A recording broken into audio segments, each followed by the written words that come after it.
What are we going to talk about this time on this video? Well, I'm here over at a friend's house. He said he was gracious enough to let me run videos over here, and so we're going to talk about joist hangers in this particular video. I know there's some joist hangers underneath here, underneath the floor, and we're going to check that out. That's why I got the ladder set up so I can get up under here. But before I talk about that, let's talk about a few other things. The framers were here. They did a bang-up job the other day, and they left, and man, I just kind of shake my head wondering what's going on, because years ago when I was doing framing and stuff, we never left our cords out. I mean, these are cords for nail guns, and they just left them here. I don't know why they're doing that. Look, they even left their really expensive long extension type level. I mean, that's got to be some bucks right there. And here's a big old huge sledgehammer here. And they left their shots for their nail gun just sitting out here. Look at this. There's still more in here. Here's their nails. And I don't know why they do stuff like that. Look, here's another shot thing. And if you were with me on my last video, I said you never want to leave these down on the ground, especially if one is still left. Here's one that's still left. In my last video, here was one that was still left, and that was laying out on the ground. And if OSHA was around here, and if they found that, they would fine. Did you know that I've heard that they will fine the general contractor or the owner or whoever's building this? They will fine them because they found one of those down on the ground, because that's a dangerous item. If something drops on it, 2x4 drops on a header, the sledgehammer, a hammer, anything like that, that could go off and hurt somebody. And even ones that were all shot, you're not supposed to leave those laying on the ground either. You're supposed to pick them up and that. So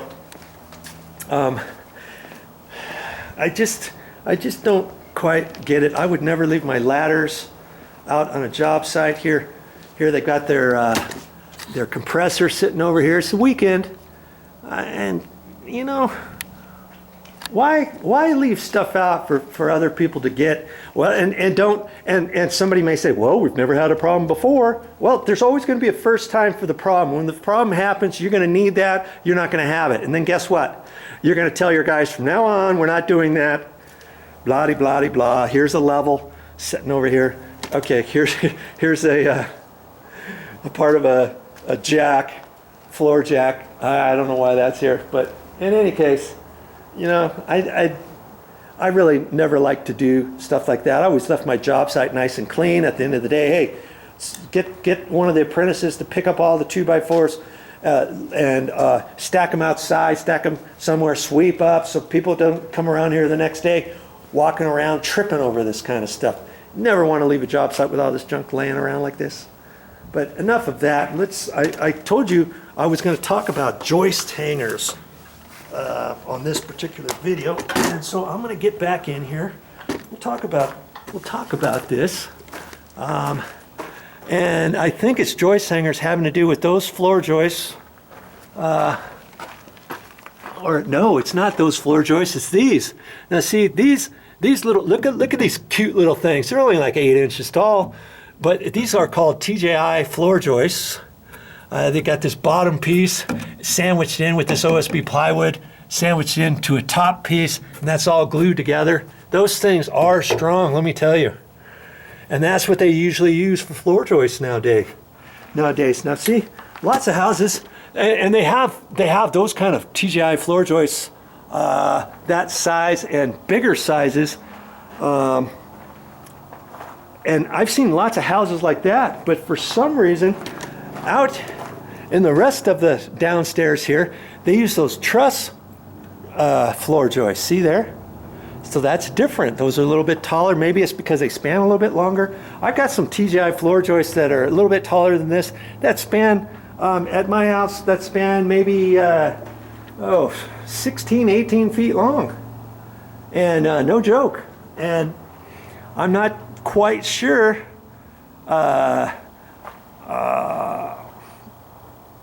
what the deal what that was, when you jump on the floor, it's kind of springy, it's downstairs. They could have maybe beefed them up or put them closer together or whatever.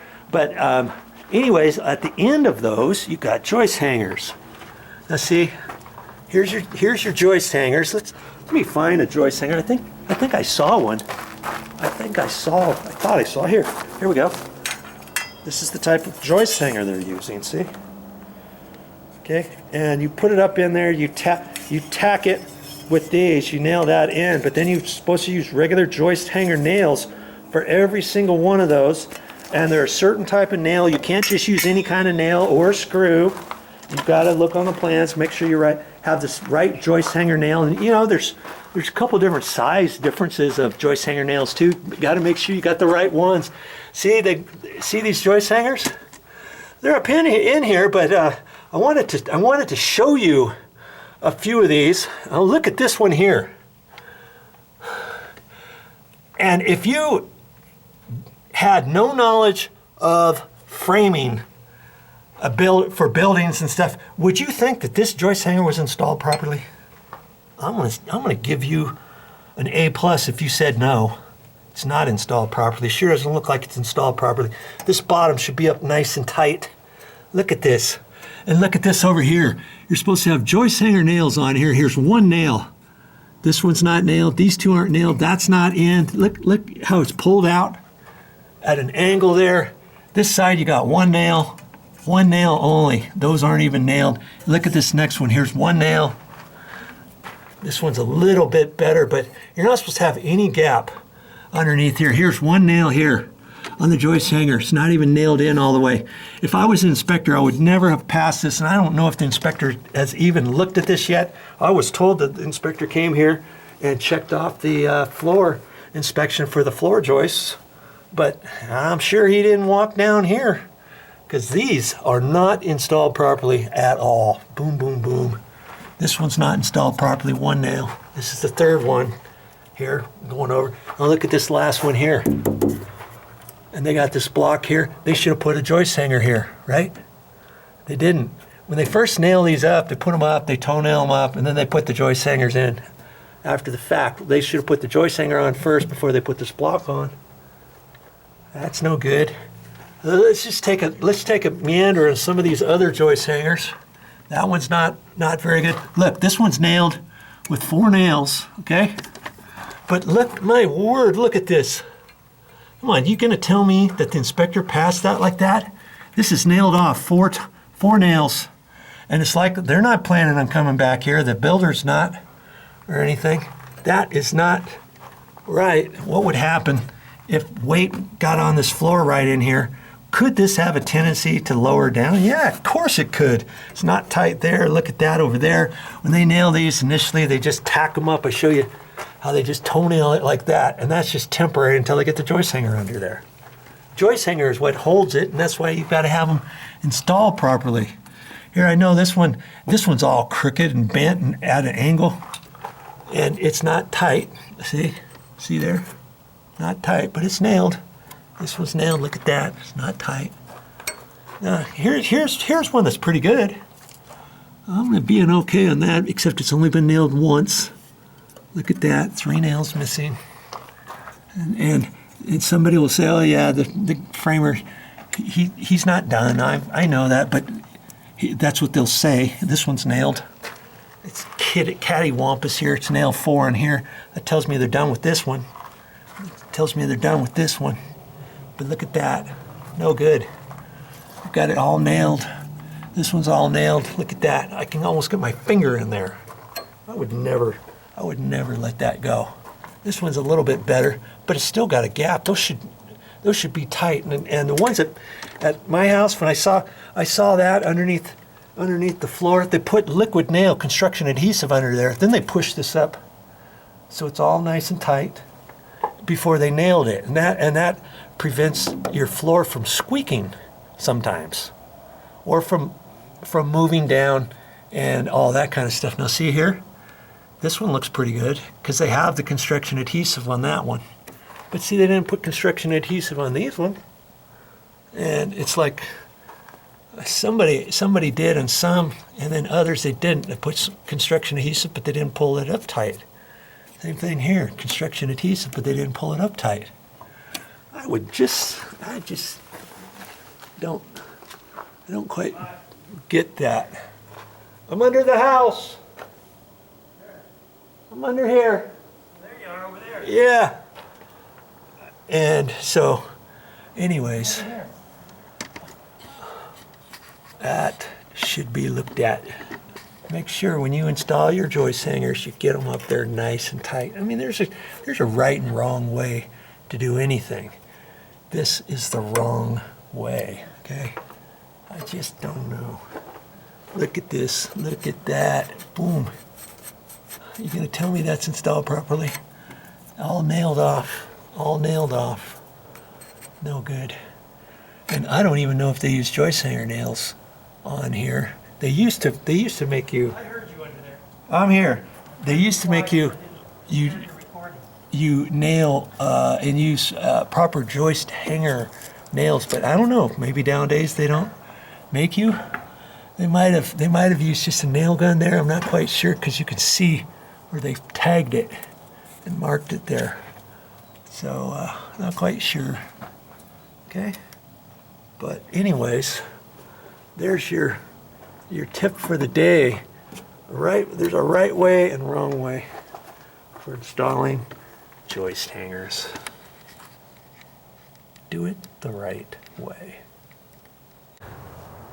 Well, this video, I'm going to talk about a bedroom down here. This is the kind of downstairs, and you kind of call this a walkout. It's really not a basement per se. This is all going to be all built out. The stairwell is going to be here, but on the front of the house it's going to look like a one-story because you come into the house, everything is on the main floor. That's what I like, that you don't have to walk upstairs to go to the bedrooms, and then you can come down here and then there's a whole area downstairs, and it just depends on the contour of your property and how you want your house and all that kind of stuff. I mean, they could have built a three-story. This could have been the bottom floor and then the main floor, and then they could have put a second story on top of that if they wanted. It's just all in the design. But let's just talk about this one bedroom here. This is going to be kind of a master type bedroom. You kind of walk in here, and here you come into this area, and the owners, they're going to have a big long closet right here, and they're going to put clothes on one side and kind of walk down here. It's just the way everything laid out. And they were looking at this, and this is where the main bed area is going to be and stuff, and here's going to be the bathroom, and where the shower area is going to be, and the toilet and the sinks and all that kind of stuff. Well, the quandary was, initially they were going to put a little closet right here in the corner. That's all you need, right? But they've decided, the owners have decided, they want their bed up against this wall. So they can see out these windows, and there'll be a nice view here and stuff. And they thought, you know what, we're really don't think we want a closet in this room at all. If we want to use a closet, we'll put stuff. We'll tell our guests, because this is not going to be used every day. Their guests, we'll just tell them to use the closet here. Then they can make this room bigger.